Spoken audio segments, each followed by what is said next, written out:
Wednesday, November 9th, 1983. The CEO of Heineken walks in the entrance of his Amsterdam office. It's almost 7 p.m. and his driver, Ab Doderer, is waiting outside. Two women step out before him. Heineken is the last to leave. He shuts the door and looks around for his armored Cadillac, but it's not there. Doderer is parked further away than usual. As he steps onto the sidewalk, he gets grabbed by the back of his suit jacket. One woman screams, pulling on the assailant's sleeve. Two other men approach, and one sprays the woman in the face with tear gas. The other waves a handgun around. Heineken drops to the ground. The two men try to drag him away, but he struggles. He yells for his driver Ab, who is already coming to his aid. But before his driver can reach him, a fourth man intercepts Doderer, and they begin to struggle. Heineken is forced into the back of an orange van. Ab is thrown in after him. Both men lie on the cold hard floor of the vehicle. Their hands and feet are shackled. Their heads are covered with taped-over motorcycle helmets. Darkness swallows them. 90 minutes later, a package arrives at a small police station in The Hague. In it is a letter that demands millions for the safe return of the CEO of Heineken and his chauffeur. One of the most extensively planned kidnappings in European history has begun. A kidnapping planned for more than 2 years and the largest ransom ever demanded in Europe. This is the story of the kidnapping of Freddie Heineken.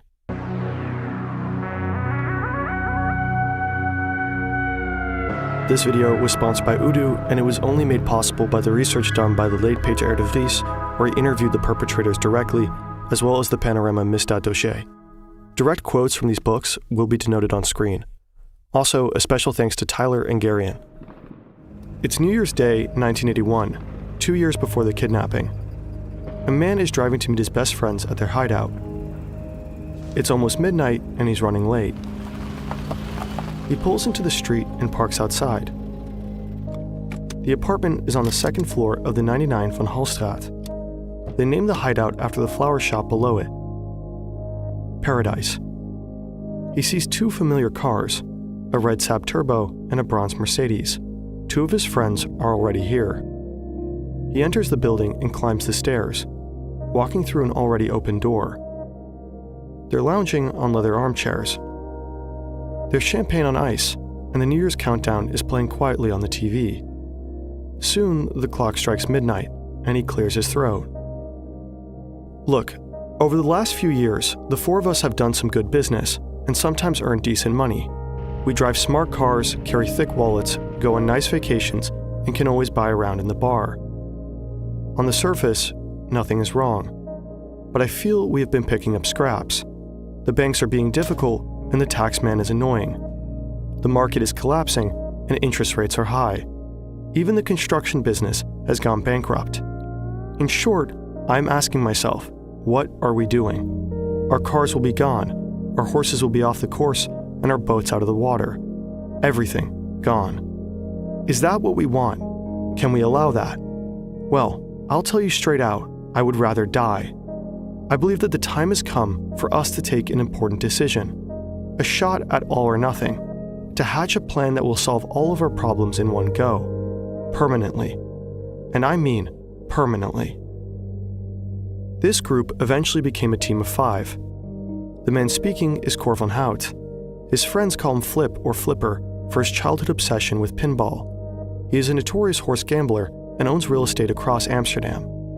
He is the mastermind behind Operation Heineken and is 26 years old.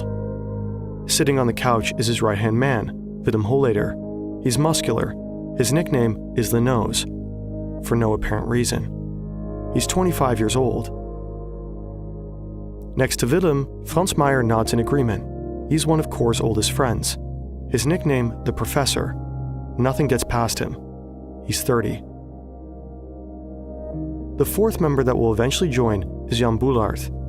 Although he was missing that night, he's a crucial part of the gang. His nickname is the Cat, because he always tilts his head while he listens. He is the oldest of the group at age 31, and is extremely handy with tools. The last member that will join is Cor's younger half-brother Martin, who everyone refers to as Breaks. He is the youngest and also the most clueless of the group. But he's skilled at stealing cars. The orange Renault van drives off. Jan Boelaert is behind the wheel. In the passenger seat is Frans Meijer. Cor and Willem are in the back, standing over the victims. On the Weteringschans, the nose looks in the rearview mirror and notices an off-white Mercedes taxi following them, but they're unfazed. They had planned their escape route meticulously. They would ride past Frederiksplein, the Servatiestraat, and the Amstelbrug, eventually turning right onto the Weesperzijde, which would bring them onto the A10 highway, where they take the exit onto the Basisweg towards their holding location. But to get to Frederiksplein, they had to cross a major obstacle. This is the Weteringschans intersection. If they were forced to come to a stop here, they'd be sitting ducks. So in preparation, Brakes had learned how to hack traffic light boxes. He would look out for the orange van, and in case they encountered a red light, would quickly change it to a flashing orange, giving them right of way. A great idea, but this night was different. On the way to kidnapping Heineke, they spotted 15 uniformed police officers doing routine traffic stops at the intersection. They were forced to take a gamble. They couldn't risk Martin fiddling around at the traffic light box and getting spotted. They told him to go home earlier. Now, the Weteringschans intersection was the most risky part of the entire drive, and they didn't even know that the taxi driver behind them had notified his superiors, who had forwarded that information immediately to the police. It was the worst possible time to have to stop in front of a group of police officers. But when they arrive at the intersection, the police are gone. Willem tells Boelaert to run the red light. Whoa, not so fast there, buddy. All I want to do is take a bit of your time to talk about Odoo. Does that sound good? Great. Odoo is the best business management software on the planet. As opposed to multiple monthly subscriptions, you have them all bundled into one. Imagine you need your own website.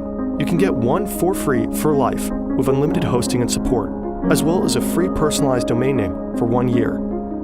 The Odoo website builder allows you to define your goals, choose a color palette and pages, and choose a theme. The UI is intuitive and allows you to customize your website easily. You can also use AI to produce and reformulate any writing instantly. What's a website? Whoa! They cross the Amstel and turn onto Tulplein. The next phase of their plan begins. Underneath the Toronto Bridge is a bike tunnel.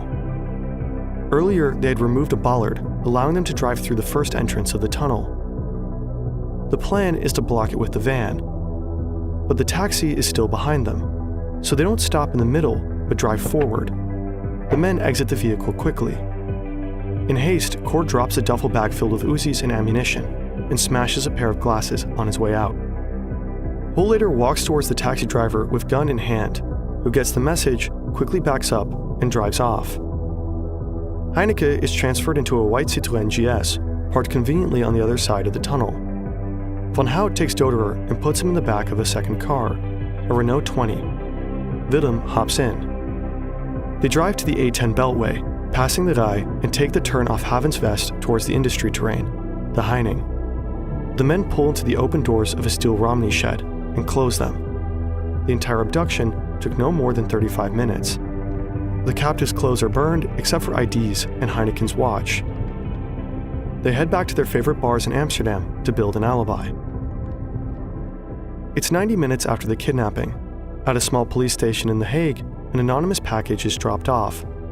It contains a Dutch letter written on German paper along with the passport and ID of Ab Doderer and the watch of Freddy Heineken. They demand a ransom. All publicity must be stopped and searching is prohibited. They request thousands of banknotes in various currencies and denominations in order to make tracing more difficult and spending easier. The banknotes must have been circulated several times and randomly numbered. The banknotes are to be secured with 2 elastic bands and packs of 100 and placed into 5 Dutch mail bags. They end the letter with further instructions for the handoff. Once the police have complied with all demands, they must signal the kidnappers by placing a message in a newspaper. The meadow is green for the hare. For future negotiations, the police will be referred to as the hare, the kidnappers the eagle.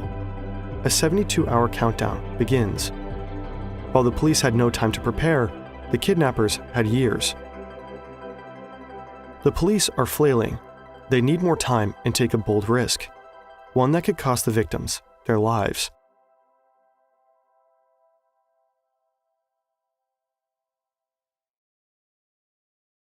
Freddie Heineken snaps awake as the door to his padded cell opens. He's lying under a blanket on a bare mattress, wearing a set of cotton pajamas. In the corner, there's a chemical toilet without any chemicals, a safety precaution. Music is playing from a tape deck, endlessly looping the same album and masking any outside noise. The cells are located in the back of a 38 by 9 meter Romney shed. The shed is located on an industrial estate outside of Amsterdam and is owned by the kidnappers. Normally, it's used as a workshop and filled with tools, but the shed now also contains a camper van used as a base by the kidnappers. Within the shed, Freddie Heineken and the chauffeur are nowhere to be found. Virtually impossible to see is the hidden double door on the back wall. It leads to a short hallway with a 3.2 by 7.8 meter cell on either side. Built exclusively out of construction materials bought from Germany, the cell's floor and ceiling consist of 2 steel reinforced concrete slabs. All walls are built using B3 concrete blocks, weighing 10 kilograms apiece. Surrounding the primary wall is a secondary wooden wall, leaving a 60 centimeter air gap filled with sawdust. To finish it off, more layers of insulation are added onto the inside of the cells and outside the secondary wall. Hope for escape is virtually zero.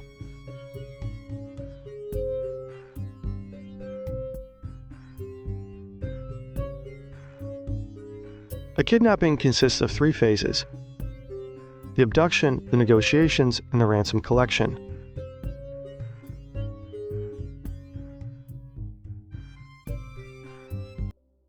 The 2-year operation was funded by the kidnappers with a budget of roughly 100,000 gulden. They spent hours studying famous foreign kidnappings. Each case was thoroughly discussed, playing out scenarios and the problems that they might face. Their victim had to be rich and able to pay fast. This narrowed their options. The royal family and famous politicians were thrown around, but discarded. The royal family was sacred. Like any politician, it attracted too much heat. They didn't want the kidnapping to become a political statement. There was Wisse Dekker, the CEO of Philips, a wealthy prospect but located in Eindhoven, too far from their home turf in Amsterdam. Anton Dreesman, director of Rome in Dreesman, was another, a solid choice in terms of wealth but not in risk. He had health troubles that would be too unreliable during a long kidnapping. They didn't want to become murderers. Albert Heijn was also a serious choice, the CEO of the largest supermarket chain in the Netherlands. He was rich, young, and had little security, but negotiating with a supermarket just had weird vibes. Albert Heijn was crossed off. The CEO of DAF Trucks was also considered for a moment, but the kidnappers weren't morons. A Dutch car company. They wanted to be rich. Finally, there was Freddie Heineken, an incredibly wealthy Amsterdammer. Unlike the others, he also gave them a motive. Hollader's father gave his working life to the Heineken company, only to be fired and take out his drunken anger on the family. The choice was clear. But now the real work began. At the scene of the abduction, the police find broken glasses and a bag filled with Uzis. They also find a stolen van, which they're able to trace to a dealership. They learn that there was another stolen car, an Opel Kadett. The police are on the hunt. They now know that the organized gangsters left in haste, and there was another car waiting to be found. But this was all part of Cor van Hout's plan. The bag of Uzis wasn't found, it was planted. Cor van Hout left it so that the police thought they were dealing with a heavily armed gang from Germany, not some Dutch dudes in a shed. The glasses weren't smashed by accident, but placed strategically. Cor knew they would be studied and waste the investigators' time. He knew that the stolen van would be traced back to a dealership, where they would learn about the second stolen car, the Opel Kadett. That Opel was abandoned in a parking lot in Breda, close to the Belgian border. Once found, the police would suspect that they had left the country.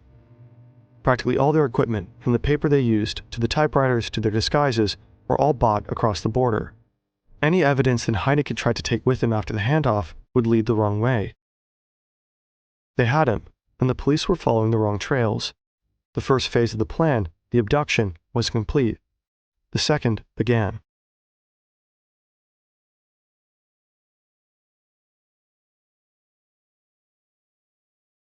For the negotiations, they had to communicate with the police without revealing anything. So they recorded tapes of Ab reading out their demands, which they played at random telephone booths. This prevented any negotiations from the police, forcing them to respond through newspaper ads. They created a one-way channel for communication. The police could only accept or reject, but never barter. They knew how to kidnap, and they knew how to negotiate, but they had one more heavy problem to solve. Money. The larger the sum, the harder it is to move. The men calculated exactly how much 200 banknotes would weigh. They then replicated the stacks of money with equally sized blocks of wood. One mailbag filled to the brim weighed a staggering 100 kilograms, the equivalent of throwing around the weight of a limp adult male. They established that 5 bags was the limit of what they could carry. They counted up all the blocks. They were only 350,000 short of 35 million guilders, exactly what they were hoping for. They knew how much money they could move, but now they had to solve how to move the money without getting caught. This is the handoff problem. The kidnappers want to minimize interaction with the police while receiving the ransom as fast as possible, but moving half a ton of cash is easier said than done. Franz Meyer suggested the first plan. The police should drop the ransom into a small boat. The boat is connected to a rope. It is then pulled across the water to the other side, where the men are hiding. No bridges are close to the location. They simply drive away. Cor van Hout suggests that they copy the vacuum delivery system of a local department store. Dressed as roadside construction workers, the men bury half a kilometer of plastic tubing, hook it up to a vacuum machine, and suck the money through. They never face the cops directly. The third plan is to steal a houseboat. A secret tunnel is used to board the craft undetected. Once on the houseboat, they pack the money in lead casks, slowly take off, and drop them through a hole in the hull. They deposit the cash at the bottom of the river, where they could later retrieve it in diving suits. They were all good options, but they weren't perfect. Cor van Hout needed something better. A plan that would make the police squirm.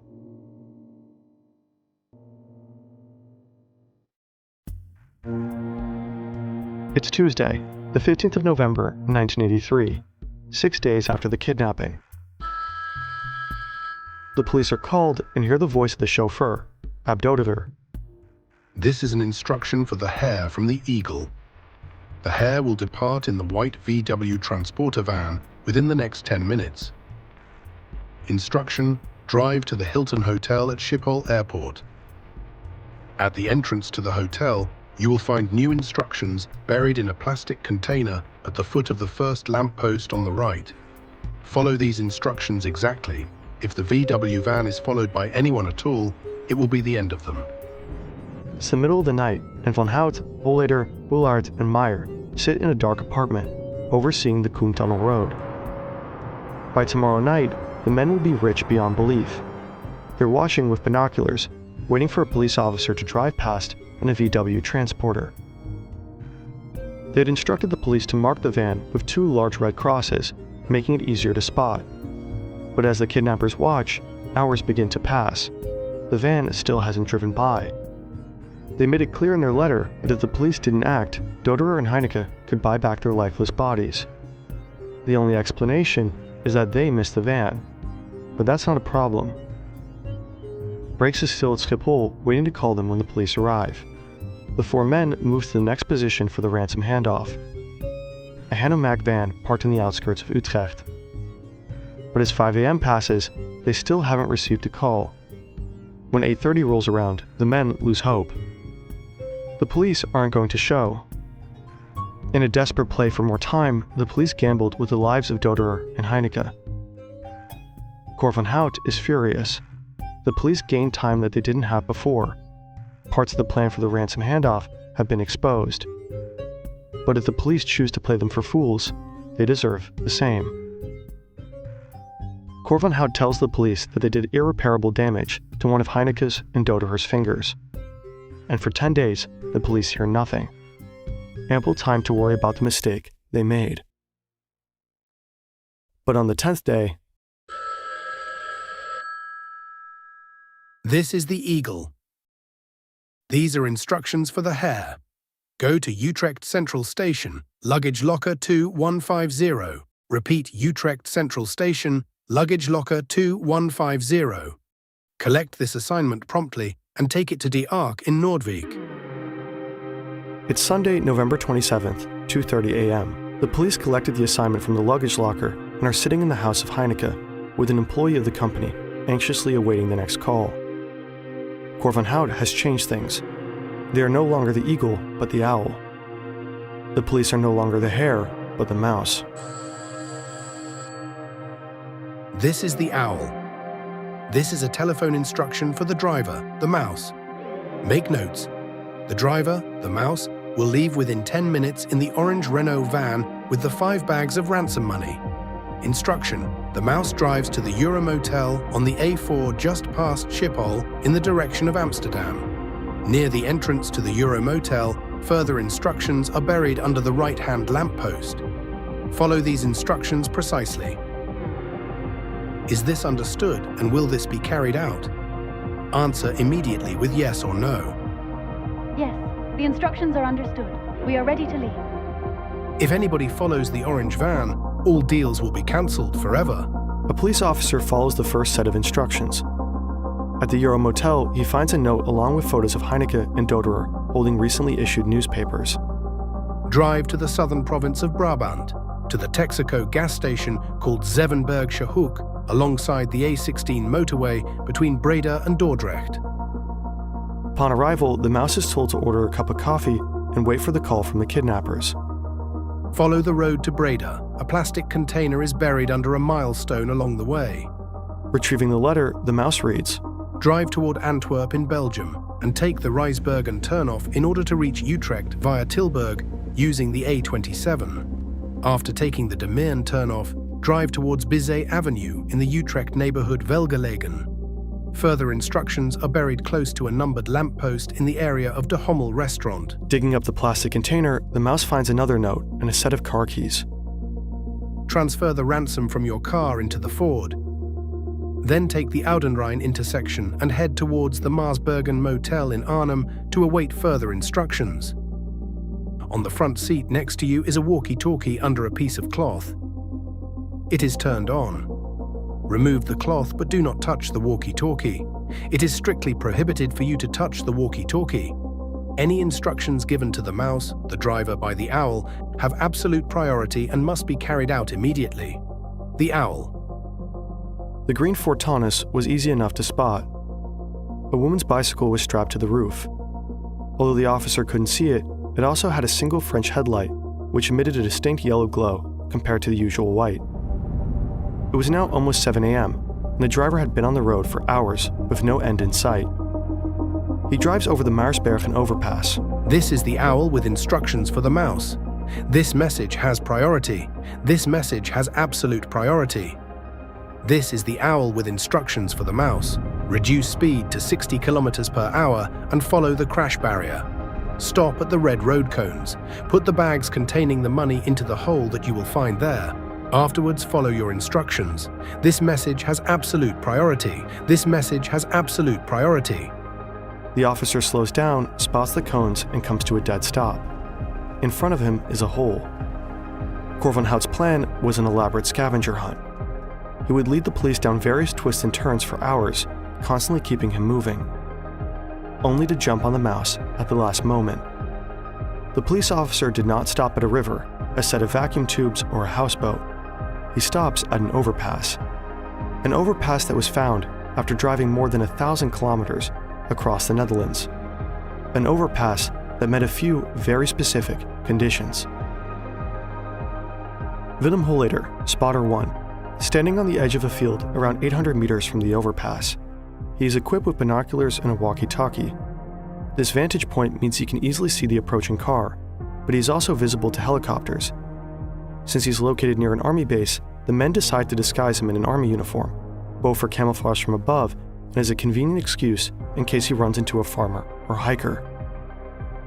Jan Boulaert, driver, Boulart is behind the wheel of the getaway van. As the mouse approaches, he slowly drives the Hanomag under the overpass to ensure that it cannot be spotted from above.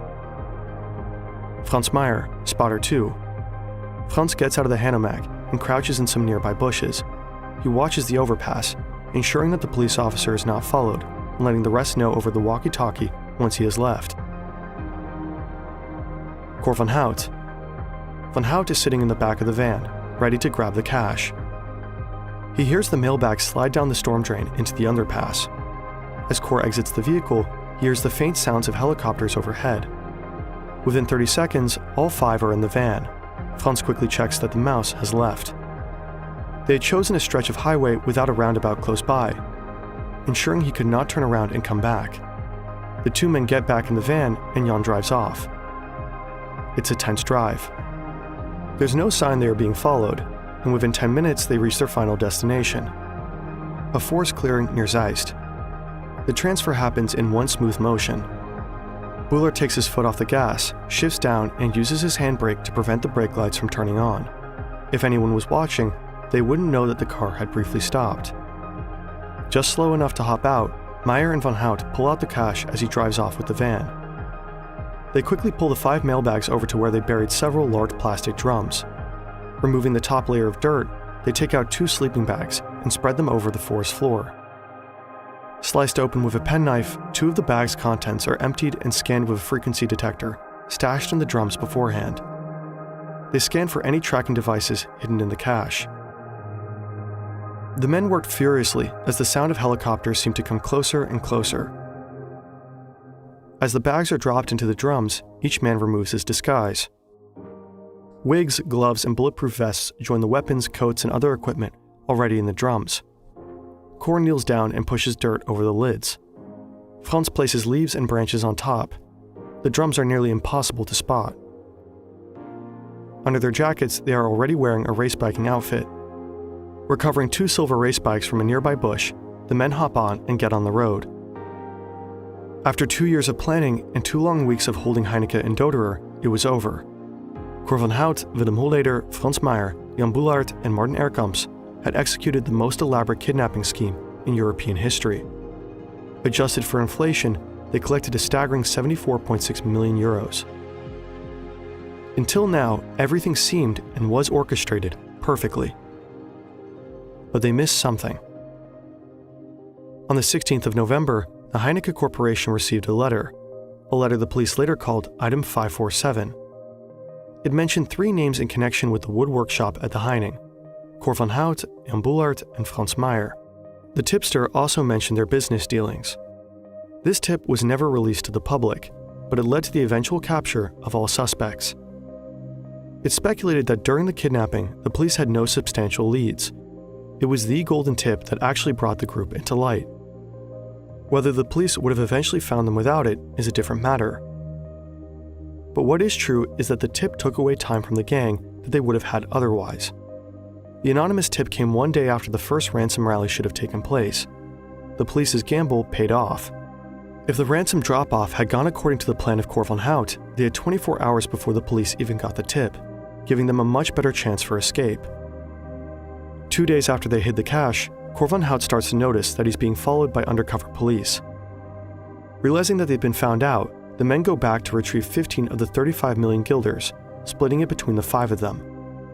They then parted ways, promising each other that they would meet up again, as they always did, on New Year's Day in 1983 to retrieve the rest of the money. Jan Boulart and Martin Erkamps were arrested first. Intercepted by police on their way to free Heineken and Doderer, they still had their split of cash on them, which was confiscated. Jan Boulart was sentenced to 12 years in 1984. Due to his more limited involvement, Martin Erkamps was sentenced to 8 years. On Monday, December 5th, 1983, the rest of the ransom money, along with all other heist equipment, was found. According to police, a hiker had allegedly stumbled across several packs of 200 $100 bills. Franz Meyer turned himself in on December 28, 1983, after allegedly burning 3 million guilders in a manic frenzy, which funnily enough is only half of what he, according to Cor van Hout, had with him. Due to his psychological state during the first span of his incarceration, Franz was eventually put in the Pieterbaan Center for Psychological Evaluation. He managed to escape from the center and fled to Paraguay, where he started a family and ran a restaurant for many years. He was eventually tracked down in 1995 by Dutch crime journalist Peter R. de Vries. In 2002, he was extradited to the Netherlands, where he served until his release in 2005. Willem Holleder and Cor van Hout managed to evade the police until the 29th of February 1984. They had fled to Paris together, but they were eventually traced back to their friend's apartment through phone calls they had made to loved ones in the Netherlands. Cor van Hout was assassinated on the 24th of January 2003 in Amstelveen. The perpetrator was convicted in January 2019. His former best friend, Willem Holleder, the Nose,